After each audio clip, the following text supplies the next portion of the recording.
Welcome to Marple Whispers, I'm Sean. Tell me, where are you listening from right now? And what time is it there? I'd love to know. Share it in the comments along with how you liked the story. I reply to every single one of you. Now let's step into the mystery. The sun-drenched streets of 1950s Havana, where beneath the ancient stones of the old cathedral, workers unearth a chilling secret. Dozens of skeletons from a pirate massacre, tangled with a modern wristwatch engraved AR, a clue that screams murder across centuries. Enter Miss Jane Marple, the unassuming English sleuth, invited by archaeologist Dr. Elias Thorne to unravel the enigma. As she sips café con leche with suspects, a fiery historian, Amelia Ruiz, obsessed with lost family treasure, her slick brother Antonio, hiding smuggling sins, and a trembling priest, Father Miguel, guarding church scandals. Threats slip from shadows, and an assault strikes in the night. Whispers of revolutionary betrayal echo. A vanished rebel aunt, a cursed ledger naming traitors, and a web of greed spanning generations. But watch closely. Footprints in dust, cigar stubs, a lion-crested ring, led Marple to the shocking truth. Thorne himself, descendant of the betrayer, staging chaos to bury his shame. In a stormy cloister showdown, justice prevails, bones reburied, families healed. Will you spot the twists before she does? Dive into this Agatha Christie-inspired thriller. Secrets don't stay buried forever. Chapter 1. The Unexpected Invitation. The salty tang of the Caribbean Sea mingled with the distant hum of salsa rhythms as Miss Jane Marple stepped off the steamer onto the bustling docks of Havana. At 70-odd years, she had long resigned herself to the quiet rhythms of St. Mary Mead. Garden teas, village gossip, and the occasional puzzle that passed for excitement among her neighbours. Yet here she was, halfway across the world, her sensible woolens already wilting in the tropical heat, all because of a letter from a ghost of her past. Dr. Elias Thorne had been a fleeting acquaintance in her youth, a bookish young man who'd visited her nephew Raymond during one of those interminable London seasons. Now retired and digging up relics in Cuba, he'd written with an urgency that piqued her curiosity.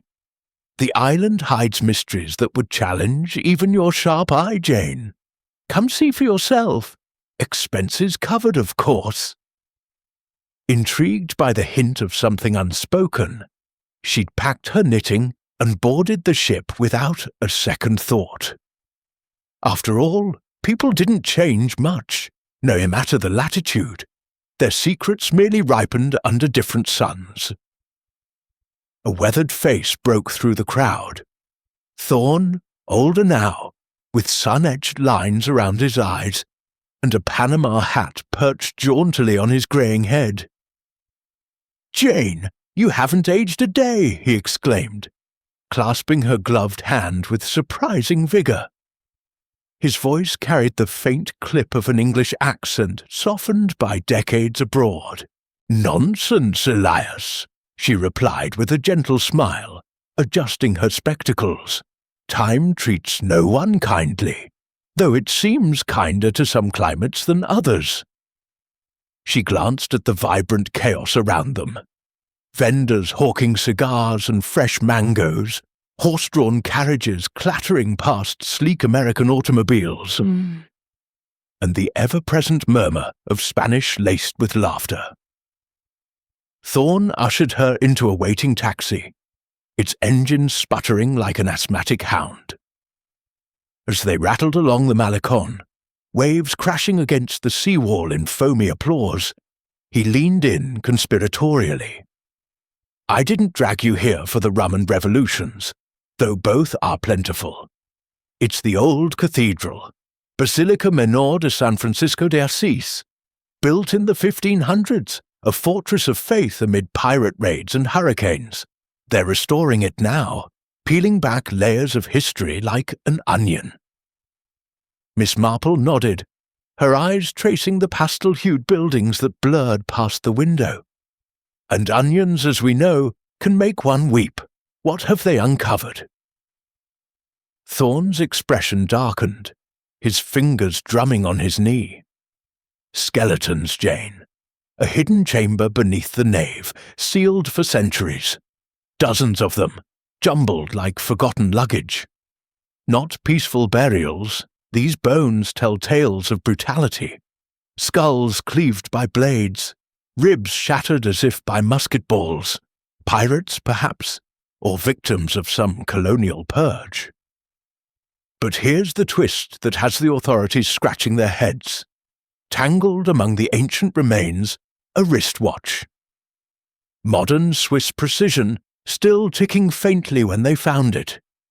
Engraved on the back, AR, with a date from Juiced last year. Her interest sharpened like a needle through yarn. A modern artifact in an ancient grave? How extraordinary!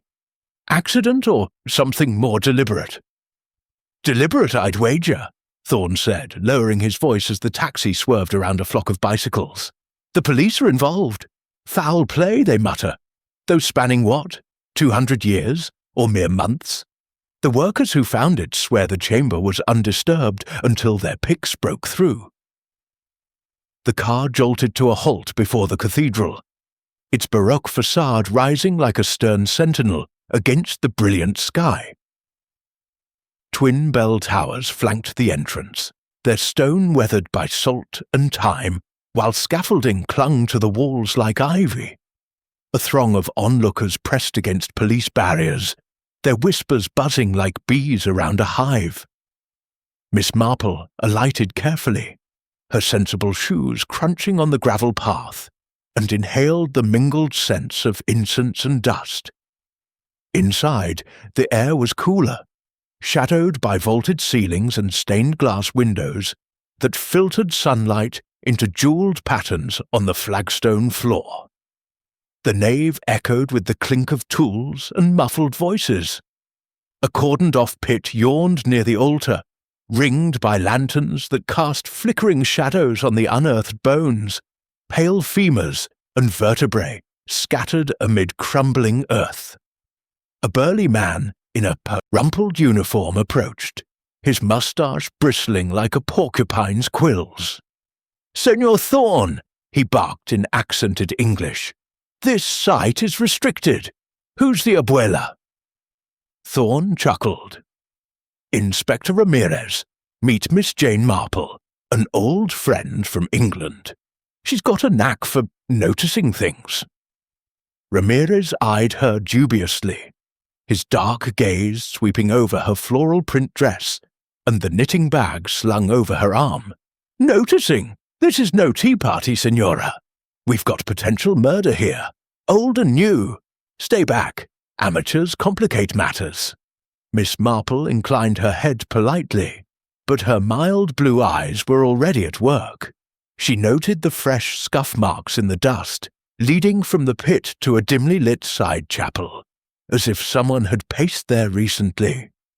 And lingering in the air, faint but unmistakable, the rich aroma of cigar smoke. Not the cheap sort from the streets, but something finer, perhaps imported.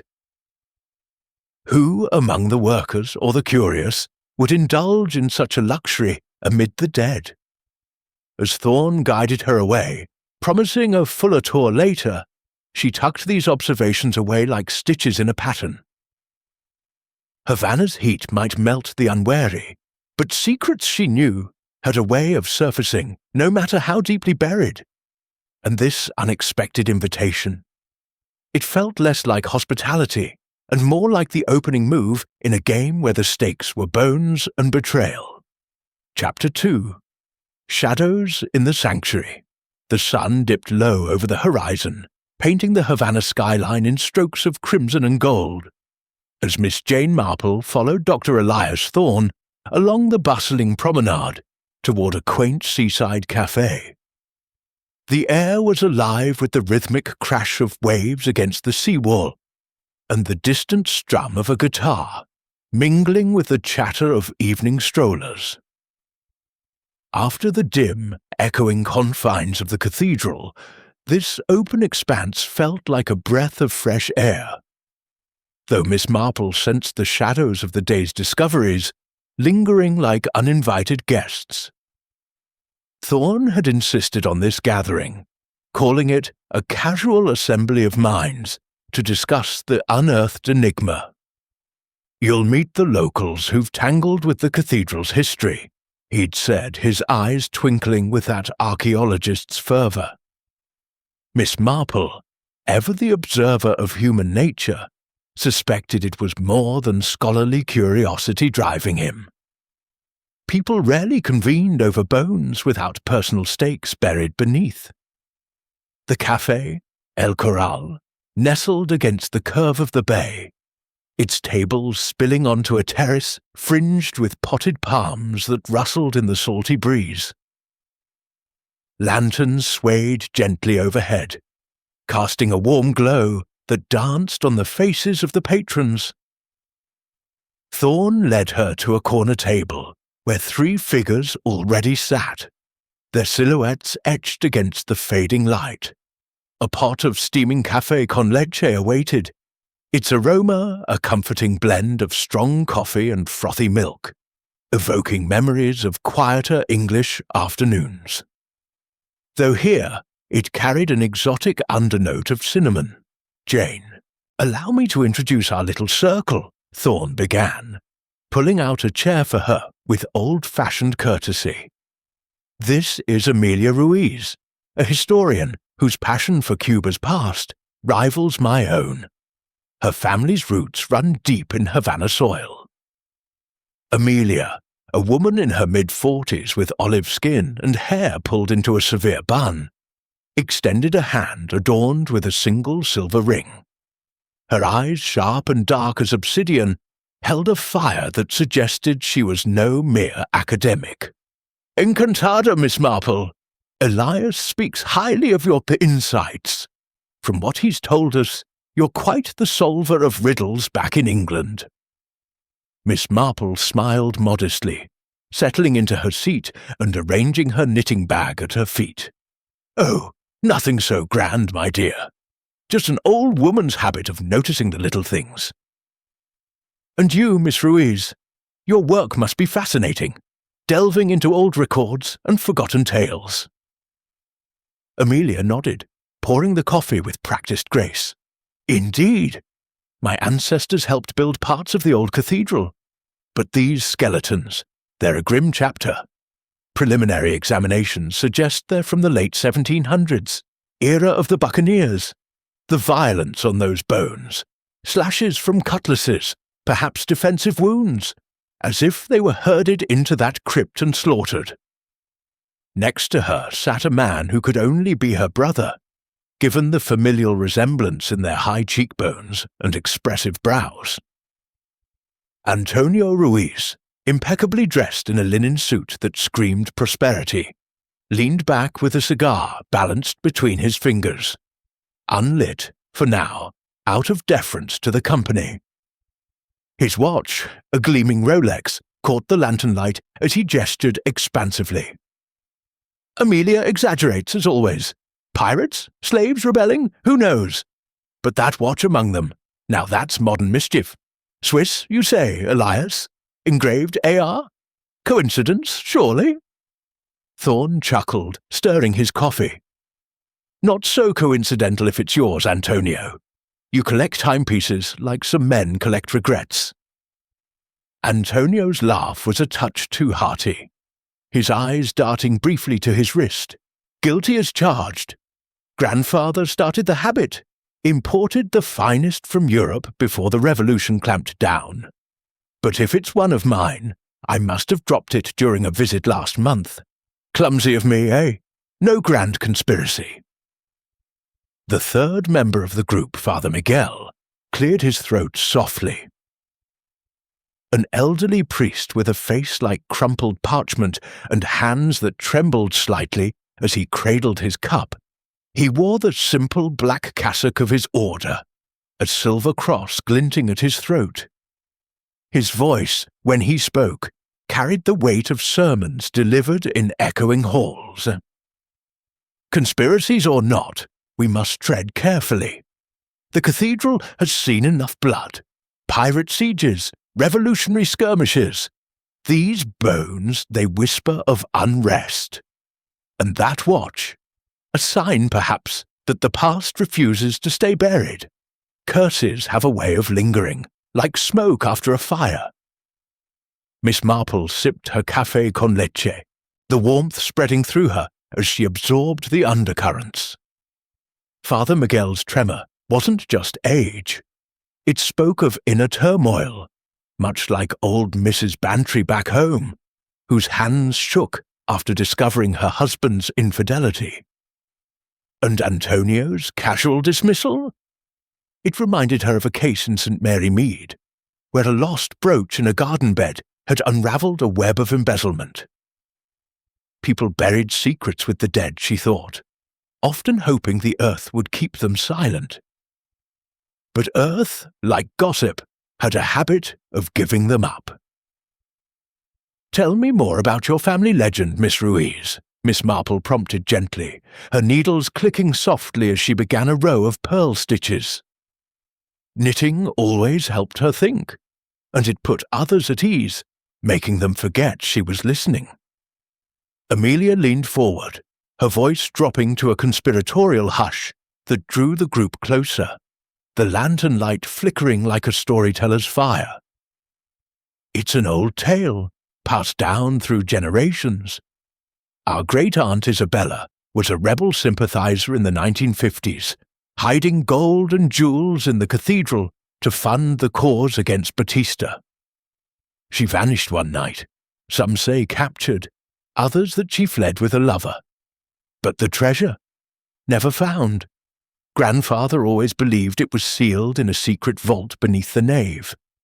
These skeletons, could they be guardians of that hoard, or victims of those who sought it?"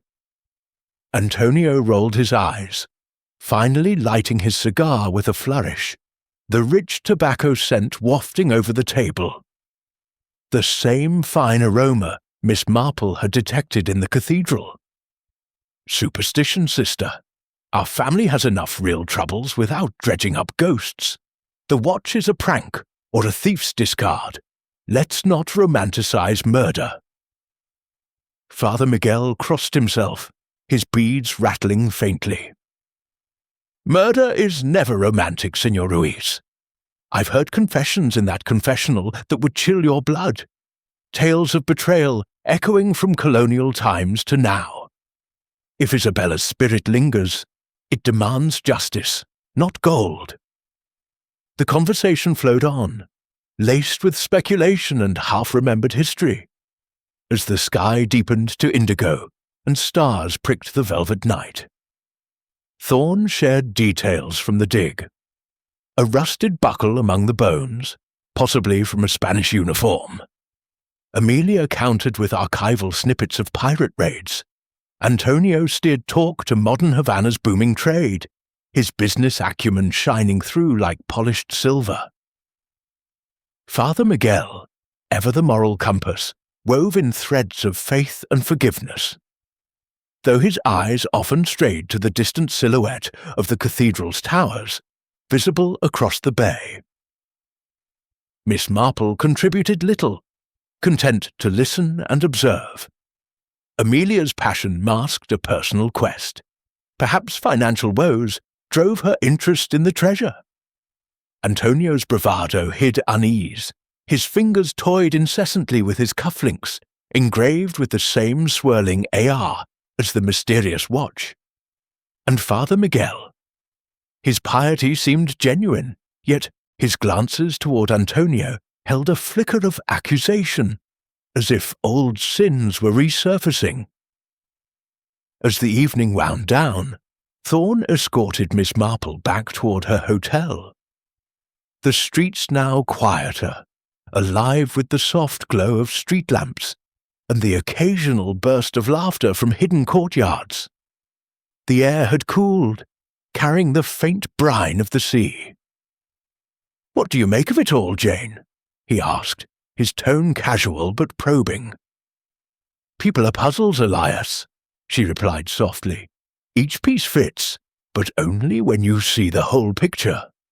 They parted at the hotel steps, Thorne tipping his hat with a promise to reconvene at the dig site tomorrow.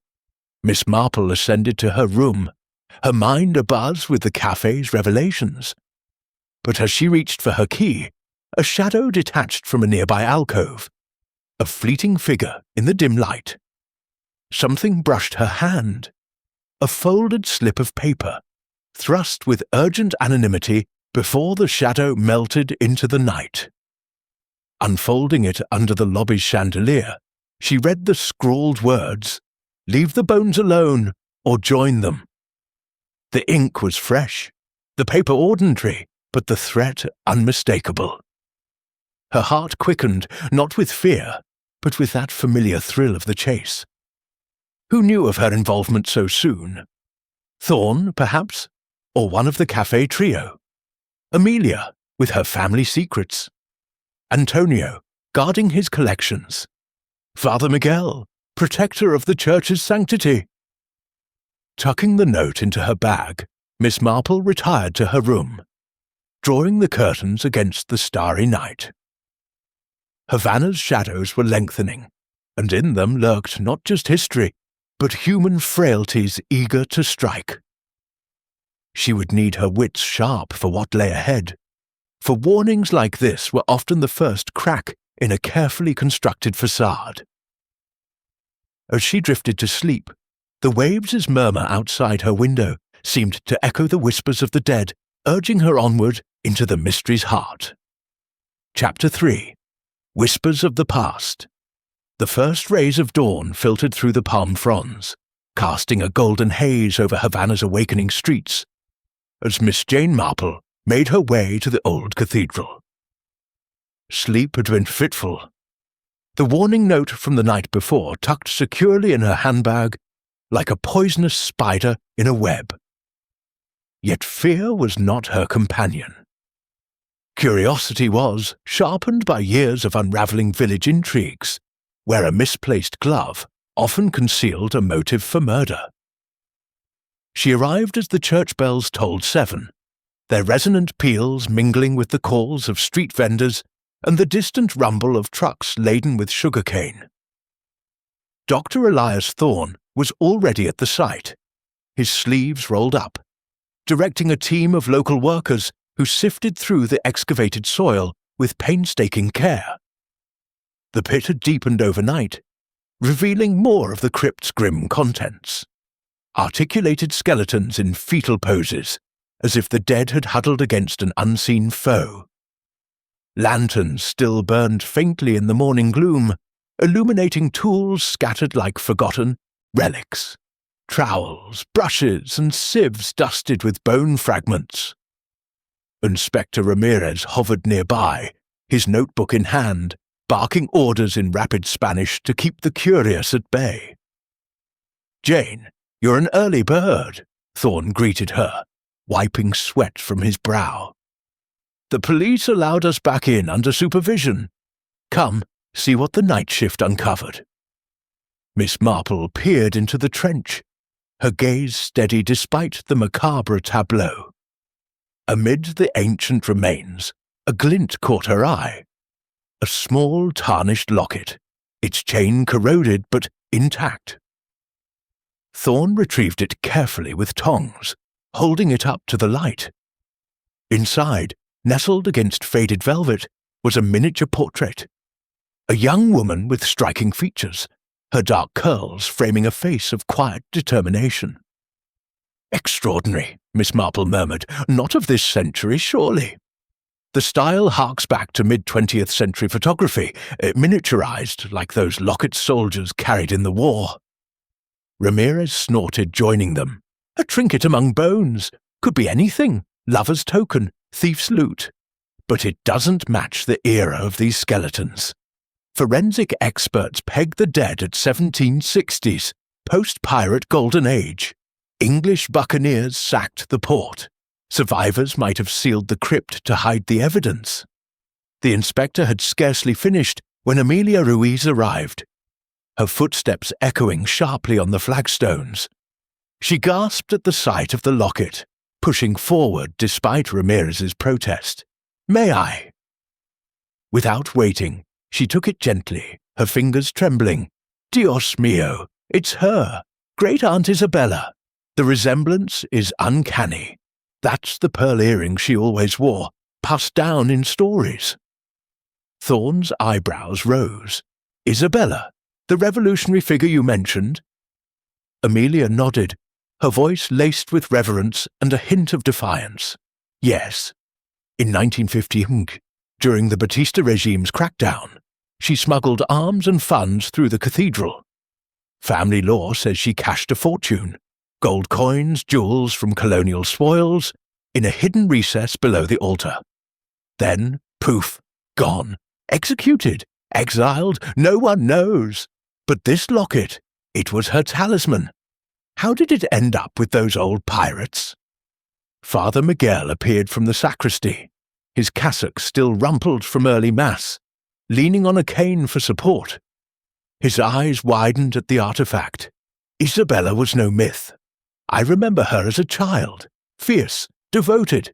She sought sanctuary here often, whispering prayers for the cause. Her lover, they say, was a Spanish-descended officer who turned informant, betrayed her to save his skin. Perhaps these skeletons are his handiwork, dissidents he liquidated and interred to cover his tracks." Antonio Ruiz sauntered in moments later, his suit impeccable despite the hour, a newspaper folded under his arm. He glanced at the locket dismissively. "Family fairy tales again. Isabella was a firebrand, sure, but treasure, that's for novels. As for the watch, yes, it's mine. Dropped it last month while inspecting the restoration, for a potential investment. Careless, but no crime. Why didn't I report it? Embarrassing, that's all." Miss Marple turned to him, her tone mild as milk, but her eyes probing like a surgeon's scalpel. "Embarrassing indeed, Mr. Ruiz. Yet a piece like that, Swiss craftsmanship, personalized engraving, might warrant a quiet inquiry, especially in a place of such historical value. One wonders what else you might have inspected during that visit." Antonio shifted uncomfortably, his smile thinning. "Business is business, Miss Marple. Havana's restoration projects attract investors from Miami to Madrid. I was merely scouting opportunities, not pilfering graves." The group dispersed as the workers resumed their labor, the air thick with the scent of turned earth and incense from the morning service. Miss Marple lingered near the side chapel, drawn by the murmur of voices from the vestry.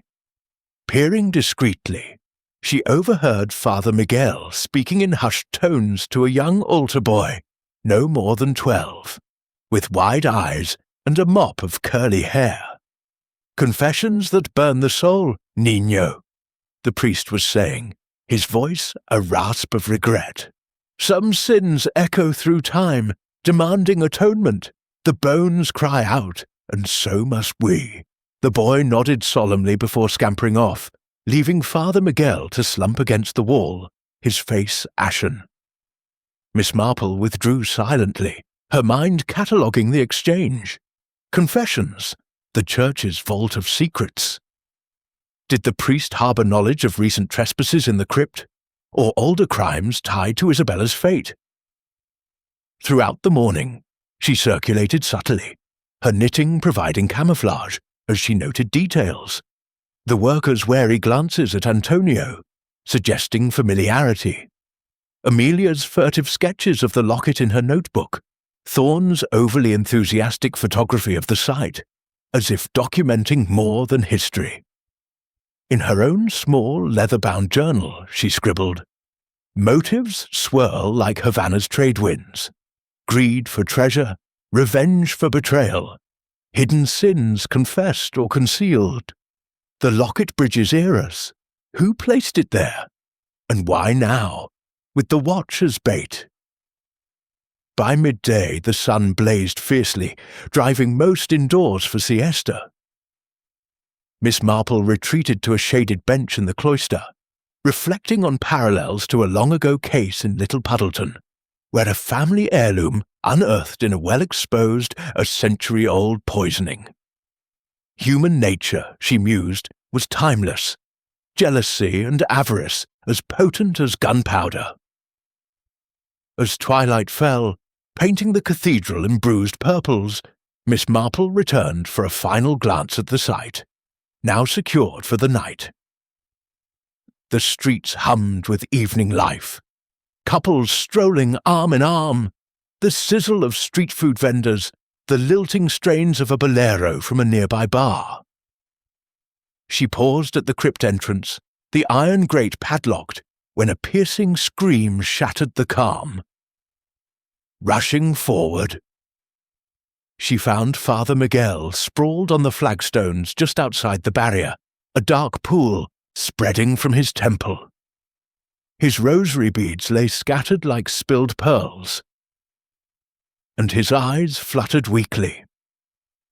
Workers and passers-by gathered, cries of alarm rising. Inspector Ramirez arrived swiftly, shoving through the crowd. "Assaulted!" the priest gasped as medics tended him. A figure in the shadows, struck from behind. He whispered, "The past won't stay silent." Miss Marple knelt briefly, ignoring the inspector's glare, and spotted a fresh scuff in the dust, similar to those she'd noted earlier, leading toward the side chapel. No blood on the grate, so the attack occurred outside, perhaps to prevent entry. As Father Miguel was stretchered away, sirens wailing into the night, she straightened, her resolve hardening. The whispers of the past had turned to shouts, and someone was desperate to hush them forever. The game, it seemed, had only just begun. Chapter 4. The Tangled Web. The Havana police station was a fortress of faded grandeur, its walls echoing with the clatter of typewriters and the murmur of suspects in holding cells. Ceiling fans whirred lazily overhead, stirring the humid air thick with the scents of stale coffee and cigarette smoke. Miss Jane Marple sat primly in a wooden chair, her knitting needles clicking a steady rhythm that seemed to counter the room's chaotic pulse. Father Miguel's assault had cast a long shadow over the cathedral, and Inspector Ramirez had summoned the key figures for questioning, his mustache twitching with impatience as he paced the floor. "Listen well," Ramirez declared, his voice booming like a sermon from the pulpit. "The priest lives, gracias a Dios, but with a cracked skull and a tale of phantoms. He claims a shadow struck him, whispering warnings of the past. No ghosts in my jurisdiction, only flesh and blood culprits. One of you knows more than you've let on." Amelia Ruiz perched on the edge of her seat, her fingers twisting a handkerchief into knots. Her historian's composure had cracked, revealing a vulnerability that Miss Marple noted with interest, much like young Elsie Holland in St. Mary Mead, whose fidgeting had betrayed her role in a forged will. "Inspector, this is absurd," Amelia protested. "Father Miguel is like family. Why would any of us harm him? It's that cursed crypt stirring up old vendettas." Antonio Ruiz, lounging against the wall with feigned nonchalance, lit a cigar, despite Ramirez's glare. The smoke curled upward, carrying the same rich aroma Miss Marple had detected at the crime scene. "Vendettas? Please, sister. You're the one poring over dusty maps, dreaming of Isabella's gold. Maybe you disturbed something or someone in your zeal." Amelia whirled on him, her eyes flashing. "And you, always sniffing around for profit. You argued with the priest just yesterday, demanding access to the crypt after hours.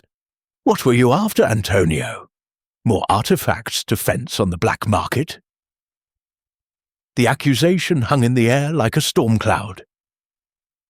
Dr. Thorne, seated beside Miss Marple, cleared his throat. "This bickering helps no one. The skeletons point to historical atrocity, perhaps a massacre during the 1762 British occupation. Bodies dumped to erase evidence. The modern elements, mere coincidences, or a hoax to scare off the restoration team. Ramirez slammed his fist on the desk, rattling inkwells. Coincidences don't crack skulls, Senor Thorne. Father Miguel mentioned a ring on the attacker's hand. Gold, with a distinctive crest. Ring any bells? The room fell silent. Miss Marple's needles paused mid-stitch as she observed the reactions. Amelia's quick glance away, Antonio's sudden interest in his shoes, Thorne's subtle adjustment of his own ring finger, bare but perhaps habitually adorned. Father Miguel, she recalled, had a confessor's ear for details. His whisper in the hospital about Thorne's ring now echoed louder in her mind. Gently, she interjected, her voice as soft as falling petals.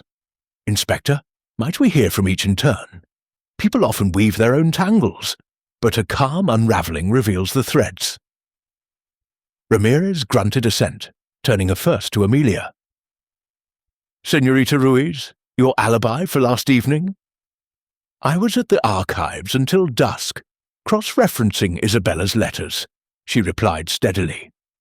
Then home for supper with my housekeeper, she can vouch. Antonio snorted. Convenient. As for me, I dined with clients at La Bodeguita. Witnesses aplenty, business talk, nothing sinister. Thorne offered his own. A quiet evening at his lodgings, poring over dig notes. No one to confirm, but his demeanour was unflappable, like a scholar lost in antiquity. As the interrogations dragged on, Miss Marple excused herself briefly, stepping into the corridor under the pretence of fresh air. There, she examined a map of the cathedral grounds pinned to the wall, tracing paths from the crypt to nearby alleys. A side door, often unlocked for clergy, could allow swift escape. Returning, she found the group dissecting the Lockett's diary fragment. A torn page, unearthed that morning from its hidden compartment, scrawled in faded ink.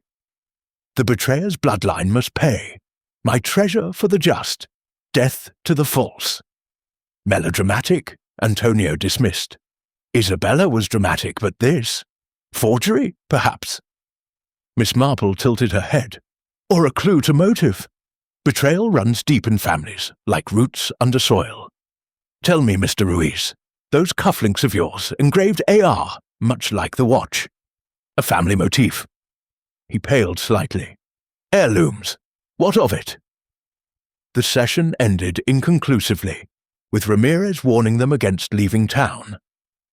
As they filed out into the sweltering afternoon, Miss Marple lingered, approaching the inspector. A word, if I may. That cigar stub near Father Miguel. Cuban premium, not common among workers. And the footprints, fresh, sized for a man's shoe, veering toward the chapel where confessions are heard. Ramirez eyed her appraisingly. You see much, Senora, but evidence is thin. Thin threads make strong webs, she replied enigmatically. That evening, under a canopy of stars pricked like diamonds in black velvet, Miss Marple dined alone at her hotel terrace. The sea's whisper a soothing backdrop. Her thoughts spun like her yarn. The locket linking Isabella to the crypt, the watch implicating Antonio, the attack silencing the priest. A new piece emerged when a waiter delivered an anonymous envelope. Inside, a yellowed photograph of a young Father Miguel beside a stern man resembling Antonio's grandfather, both in revolutionary garb. Pocketing it, she retired early, but sleep eluded her. Instead, she pieced together parallels to the Enderby affair back home, where a staged theft masked deeper fraud. Here, the curse might veil greed or guilt. Dawn brought action. Miss Marple visited Father Miguel in the hospital, a sterile ward buzzing with nurses in starched uniforms, The priest, bandaged but alert, greeted her weakly. "Miss Marple, you seek truth amid chaos." "Truth often hides in plain sight, Father," she said, producing the photograph. "This man, Isabella's betrayer?" His eyes clouded. "See, Captain Ruiz, Antonio's grandfather. He informed on her, leading to her arrest. I helped bury her in the crypt secretly to spare the family shame. The church protected its own." "And the treasure?" she probed gently. "A myth, mostly. But Isabella hid documents, proof of Ruiz's treachery. If found, it would ruin the family name." Miss Marple nodded, the web tightening. Returning to the cathedral, she found Thorne examining fresh finds. A rusted key among the bones, etched with a crest matching the priest's description of the ring. Confronting Antonio privately in the cloister, she laid her cards. "You're smuggling, sir. Artifacts from the site. The cigar stubs betray you." He deflated. "Fine, I admit it. Small pieces for collectors. Father Miguel discovered it, threatened to expose me. We argued, but I swear I didn't strike him." "Then who?" she pressed. Before he could answer, Amelia burst in, overhearing. "You fool! I planted the watch to frame you, revenge for selling our heritage, but the attack, not me." The siblings' feud boiled over, accusations flying like sparks. Miss Marple stepped back, her mind racing. Thorne's invitation to her, timely, almost orchestrated. His ring, absent now, but perhaps removed post-attack. As night fell again, Havana's streets alive with rumba beats and laughter, Miss Marple walked the Malecon, waves crashing in rhythmic accusation. The tangled web was clarifying, betrayals echo across generations, with Thorne perhaps the spider at its centre, drawn by his own lineage to Isabella's story. A quick check of his credentials in her mind. An archaeologist, yes, but with a personal stake. The chapter's end loomed with a chilling note slipped under her door. The web ensnares all who pry. She smiled faintly. Threats only confirmed she neared the heart. Tomorrow's gathering would test her weave. Chapter 5. Echoes of Betrayal. The morning sun draped Havana in a golden veil, its rays piercing the mist that clung to the cobblestone streets like a lingering dream. Miss Jane Marple, undeterred by the cryptic note slipped under her door the previous night, set out for the city's oldest library, a crumbling edifice tucked behind a plaza where bougainvillea spilled over wrought iron gates. Her sensible shoes tapped a determined rhythm, her knitting bag swinging lightly at her side. The cathedral's mysteries had deepened. Father Miguel's assault, the locket's revelations, Antonio's confession of smuggling, and Amelia's impulsive framing of her brother. Yet the spider at the web's centre remained elusive, and Miss Marple sensed the strands converging toward a truth buried in Havana's storied past. Dr. Elias Thorne had agreed to meet her at the Bibliotheca Historica, where dusty tomes and yellowed manuscripts held secrets as tightly as the crypt's bones. The library's interior was a labyrinth of oak shelves, the air heavy with the musty scent of aged paper and leather bindings. Thorne awaited her in a secluded alcove, surrounded by open volumes and a notepad scribbled with cryptic annotations. His Panama hat rested on the table, a faint trace of pipe tobacco lingering, distinct from Antonio's cigars, Miss Marple noted, recalling the warning note's similar scent. "Jane, you're indefatigable," Thorne said with a weary smile, pushing a ledger toward her. "I've been cross-referencing records from the 1950s, chasing Isabella Ruiz's trail. These archives mention her explicitly. Arrested in 1959 for subversive activities, not vanished as the family claims. Executed by firing squad, no public record. Her betrayer? A Captain Diego Ruiz, Antonio and Amelia's grandfather." Miss Marple adjusted her spectacles, scanning the faded script. A family secret, then, sealed in shame. And the cathedral's role? Thorne tapped a page. Sanctuary and subterfuge. The church was a hub for rebels. Isabella used it to hide messages and funds. After her death, the crypt became a convenient tomb for her remains, and perhaps those documents Father Miguel mentioned, exposing Diego's treachery. Her mind flickered to a parallel in St. Mary Mead, a vicar's diary that unravelled a decades-old blackmail scheme. Betrayal leaves echoes, she mused aloud. The locket, the watch, the attack, all tied to that old wound. Someone fears its exposure now, with the restoration stirring the past. Thorne nodded, but his fingers fidgeted with a pencil, betraying a nervousness Miss Marple hadn't seen before. She filed it away, like a dropped stitch to be picked up later, and suggested they visit Amelia to probe further. The historian's apartment, a modest flat overlooking a bustling mercado, was cluttered with maps and artifacts, a shrine to Cuba's revolutionary fervour.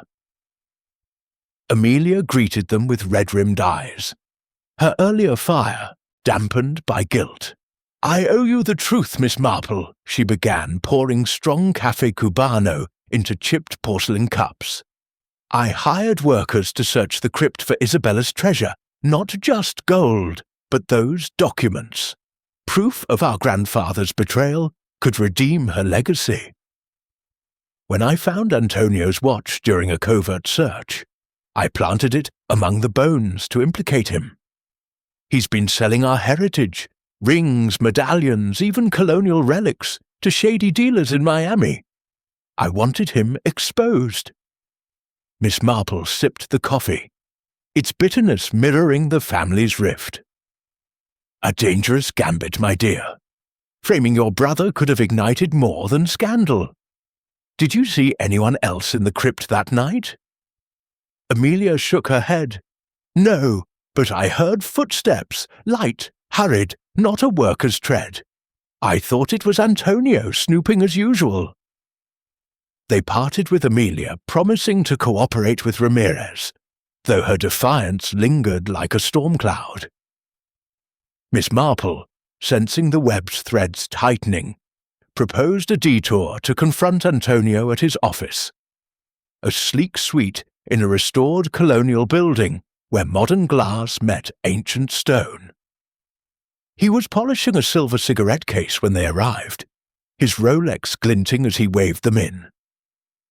"More accusations?" he sighed, leaning back in his chair. "Amelia's confessed her stunt, I presume. Childish revenge." "Yes, I've sold artifacts, discreetly, to fund my ventures. Father Miguel caught wind of it during confession. He threatened to report me to the diocese.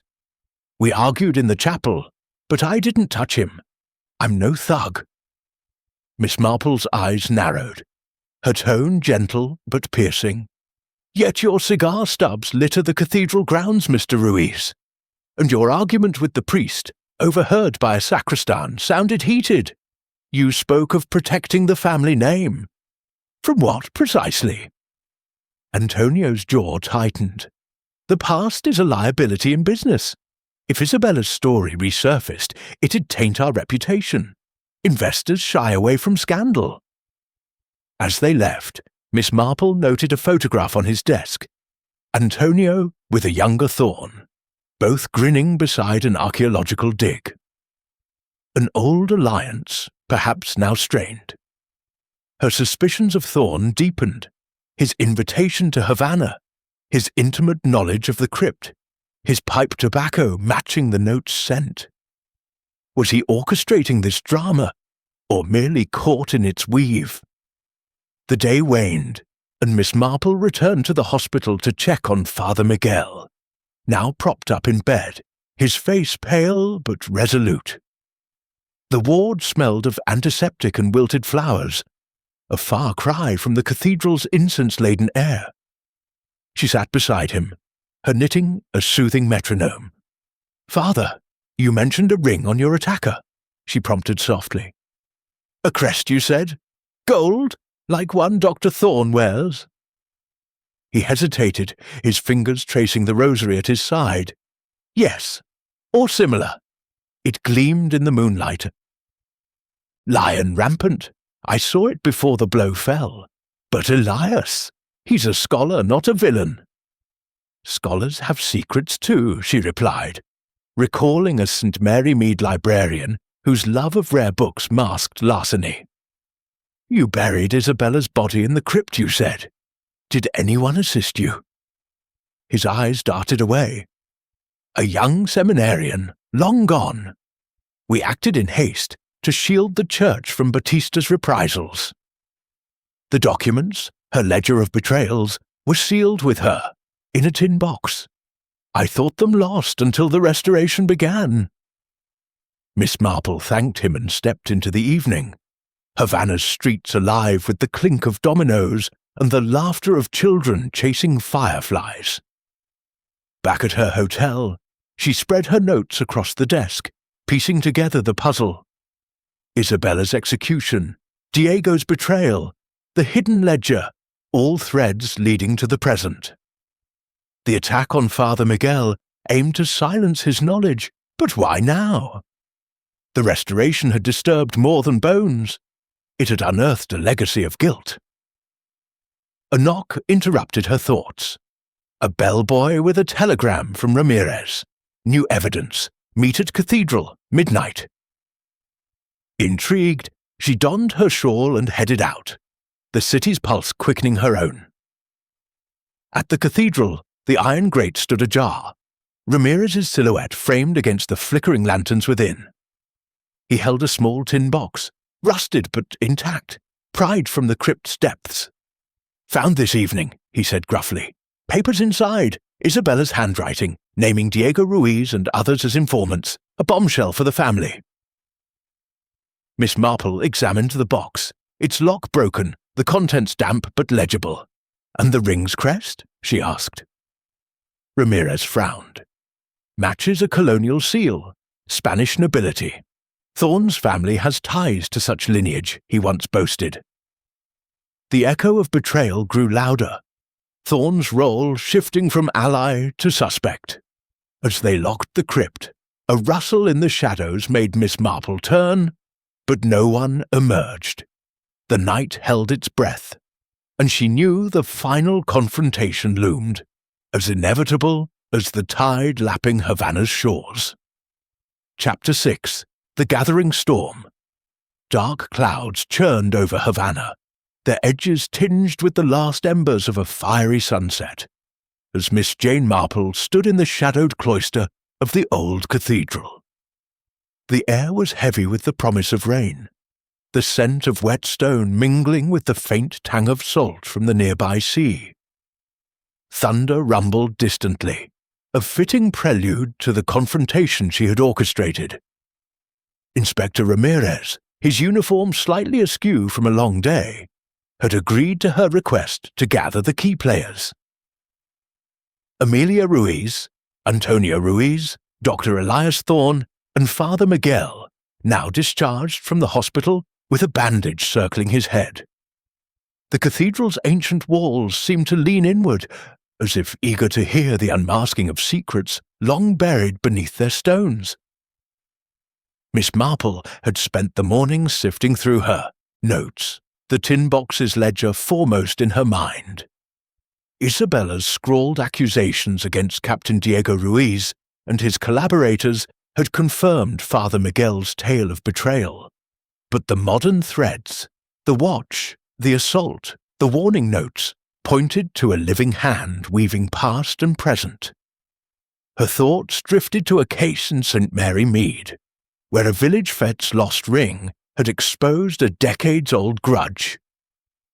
Here, the stakes were higher, the players more volatile, and the truth as slippery as the cobblestones slick with impending rain. The group assembled in the cloister's lantern-lit arcade, their faces taut with suspicion. Amelia clutched a notebook, her historian's zeal tempered by the weight of her confessed deception. Antonio leaned against a pillar, his usual swagger dimmed, a cigar unlit between his fingers. Father Miguel sat on a stone bench, his rosary clicking softly, his eyes darting nervously. Thorne stood apart, his Panama hat in hand, his scholarly air strained by the scrutiny of Ramirez's gaze. The inspector, flanked by 2 officers, cleared his throat, his voice cutting through the distant roll of thunder.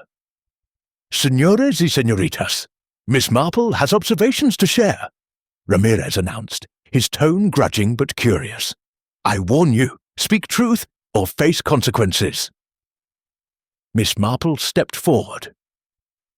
Her shawl draped neatly over her shoulders, her voice calm, yet carrying the authority of one who had unravelled many a knot.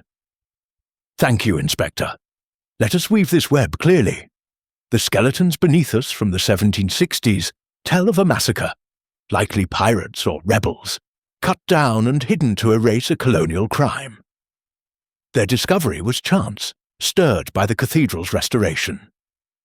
But the locket, with Isabella's portrait and the ledger, naming her betrayer, belonged to 1959. These bridge centuries, pointing to a motive rooted in family shame. She turned to Amelia, her eyes gentle but probing. "Miss Ruiz, your quest for Isabella's legacy was noble, yet reckless. Planting Antonio's watch to expose his smuggling was a spark in a powder keg. You heard footsteps that night in the crypt. Someone else was there, watching." Amelia nodded, her voice low. "I thought it was Antonio, but the tread was lighter, stealthier. I fled before seeing more." Miss Marple faced Antonio next, noting the faint sweat on his brow despite the evening's chill. "Mr. Ruiz, your illicit trade in artifacts explains your presence near the crypt. Your cigar stubs a careless signature. Your argument with Father Miguel, overheard by the sacristan, was about protecting your profits, not just the family name. But violence, you lack the ruthlessness." Antonio exhaled sharply. "I told you, I didn't touch the priest. I'm a businessman, not a brute." Father Miguel shifted, his beads clattering. Miss Marple's gaze softened as she addressed him. "Father, you carried a heavy burden, burying Isabella to shield the church. The ledger's discovery threatened to expose that act, and your knowledge of Diego Ruiz's treachery. Your attacker aimed to silence you, fearing what you might reveal in guilt's shadow." The priest's lips trembled. "I sought only to protect the faithful. The past should rest, but it refuses." All eyes turned to Thorne, whose fingers tightened on his hat. Miss Marple's voice grew firmer, like a needle threading the final stitch. "Dr. Thorne, you invited me here, citing my sharp eye." A flattering gesture, but calculated. Your research uncovered more than bones. You traced your own lineage to Isabella's betrayer, a Spanish officer whose crest, a lion rampant, adorns your ring. The ledger named him, and you feared its exposure would tarnish your reputation as a scholar of Havana's history. The restoration threatened your secret, so you staged the watch's discovery to shift suspicion to Antonio, and struck Father Miguel to keep him quiet. Thorne's face flushed, his voice rising. "Preposterous! I'm an archaeologist, not a murderer. My family's past is irrelevant, centuries old." Miss Marple held up a hand, her tone unwavering, yet the warning notes, scented with your pipe tobacco, betray you. The first slipped to me after our cafe meeting, warned me off, a scholar's panic, not a thug's. The second, last night, bore the same scent. And your footprints, Elias, in the crypt's dust, distinctive from those Italian loafers you favour, match those near Father Miguel's attack. You lingered in the chapel, overhearing his confessions, learning of the ledger's hiding place. Ramirez's eyes narrowed, his officers stepping closer. Thorne's composure cracked, his hat tumbling to the ground as he lunged for the cloister's exit. The officers were faster, pinning him against a pillar as thunder crashed overhead, rain beginning to patter on the stone tiles. "You can't prove this!" Thorne shouted, struggling. "It's conjecture." "Conjecture builds cases," Miss Marple replied softly. "Your ring, seen by Father Miguel, ties you to the assault. The ledger confirms your ancestor's role. You sought to control the narrative, Elias, but truth, like rain, seeps through cracks." Ramirez barked orders, cuffing Thorne as Amelia gasped and Antonio swore under his breath. Father Miguel crossed himself, murmuring a prayer. The inspector turned to Miss Marple, a grudging respect in his gaze. "You see what we miss, Senora. But how did you piece it so neatly?"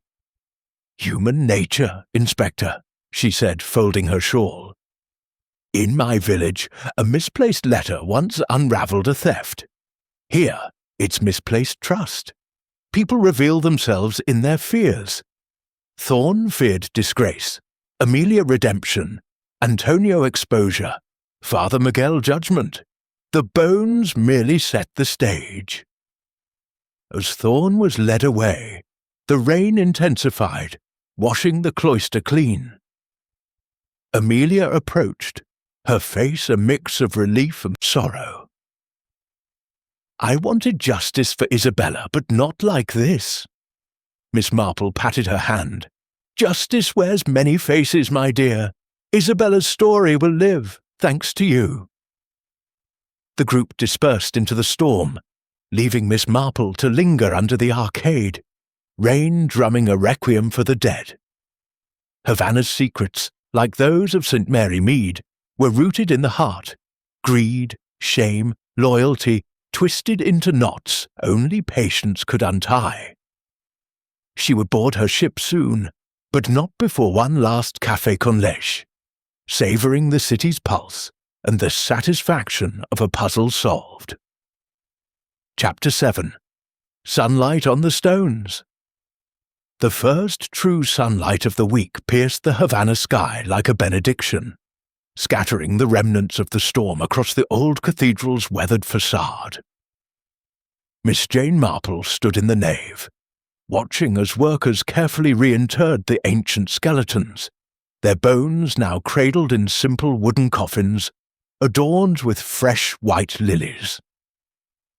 The air hummed with quiet reverence, priests chanting in Latin, the scent of incense curling upward in lazy spirals, and the soft clink of shovels filling the crypt once more.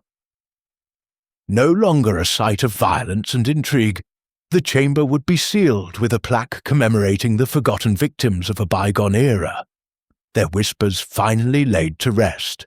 Dr. Elias Thorne's arrest had come swiftly after the cloister confrontation, his protests fading into the rain-swept night as Ramirez's men hauled him to the station. Interrogation had yielded a full confession. Thorne, descendant of Isabella's betrayer, had indeed orchestrated the modern echoes of the past. His research had uncovered the ledger's existence, and fearing it would link his family to Batista's collaborators, he'd planted Antonio's watch, pilfered during a visit to deflect blame. The assault on Father Miguel was a desperate bid to destroy the tin box before it surfaced. "I thought I could bury the truth like those pirates did," he'd muttered, his scholarly facade crumbling under the weight of inherited guilt. Miss Marple had slipped away early that morning, her mind already turning to closure. She found Amelia and Antonio Ruiz in the cathedral's garden, seated on a stone bench beneath a jacaranda tree heavy with purple blossoms. The siblings, once at odds like thorns in a crown, now shared a tentative peace, their earlier barbs softened by the night's revelations. Amelia held a small bundle of artifacts, medallions and rings from their family collection, while Antonio's face, stripped of its usual bravado, bore the lines of genuine remorse. "Miss Marple," Amelia said, rising to greet her with a warm embrace, "you've given us back our history, not just bones, but our conscience. Isabella's ledger, it's published now, anonymously, through the archives. The world will know her as a hero, not a ghost." Antonio nodded, his voice gruff. "And I've ended the smuggling. These pieces, donating them to the museum, properly, with provenance. No more shadows. Thank you for seeing through my bluster. I was protecting what I thought was mine, but family, that's worth more than gold." Miss Marple smiled, her eyes twinkling behind her spectacles. People often guard their treasures fiercely, only to find the real ones are intangible. Your reconciliation is the finest artifact of all. She recalled a similar mending in St. Mary Mead, where two feuding cousins had united after a stolen necklace revealed shared loss. Here, under Havana's sun, the Ruiz siblings' bond had mended, forged stronger in the fire of truth. Father Miguel joined them soon after, his steps steadier, the bandage replaced by a mere strip of gauze. He clasped Miss Marple's hand, his tremor gone, replaced by a serene glow. "The church breathes easier today, Signora. My burden of Isabella's burial is lifted. The ledger's exposure absolves us all. No more curses, only forgiveness." They walked together to the crypt's edge, where the final rites concluded.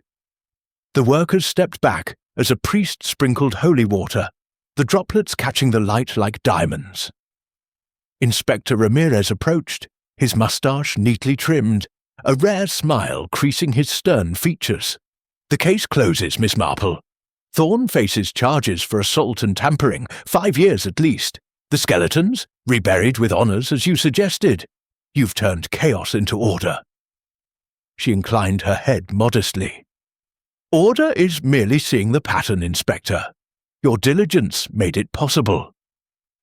As the group dispersed, Ramirez walked her to the harbour, the midday sun warming the malecon where waves lapped lazily against the seawall.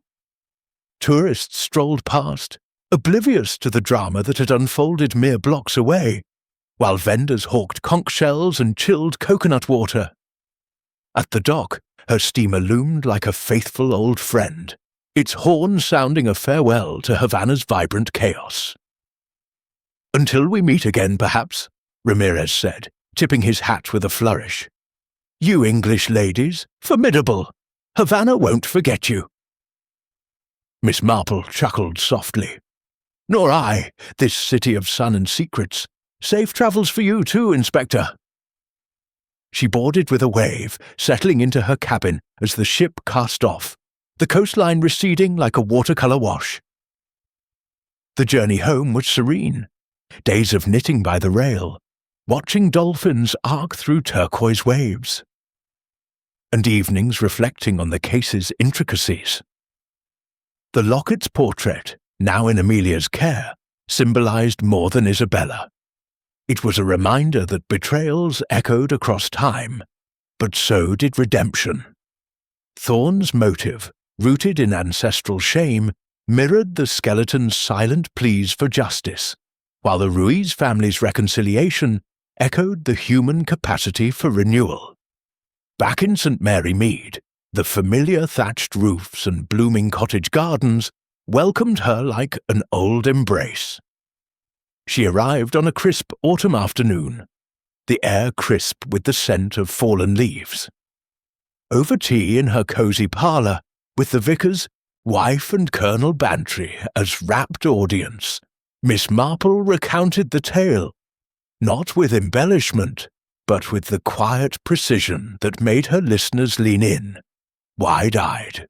The bones below the cathedral were like those in our churchyard. Forgotten, yet speaking volumes, she began, pouring Earl Grey into china cups. A watch among them, a locket's secret, an assault in the shadows, all threads of human frailty. Dr. Thorne sought to erase his lineage's stain. But truth, like sunlight, reveals all. The vicar's wife gasped at the confrontation's drama, while the colonel puffed his pipe, nodding sagely. By Jove, Jane, you make it sound like one of those Christie yarns. Present company accepted. Miss Marple smiled, her needles clicking anew. Life is the greatest yarn, Colonel. In Havana, as here, people weave their deceptions, but the pattern always emerges. The Ruiz siblings learned that. So did I, once more. As twilight fell over the village, casting long shadows across the green, Miss Marple gazed out her window. The distant church spire, a steadfast sentinel. Havana's sunlight had warmed her stones, but St. Mary Mead's quiet glow held its own mysteries. She sipped her tea, content in the knowledge that wherever she wandered, the detective's eyes saw not just crimes, but the souls behind them, flawed, yet redeemable under the light of day.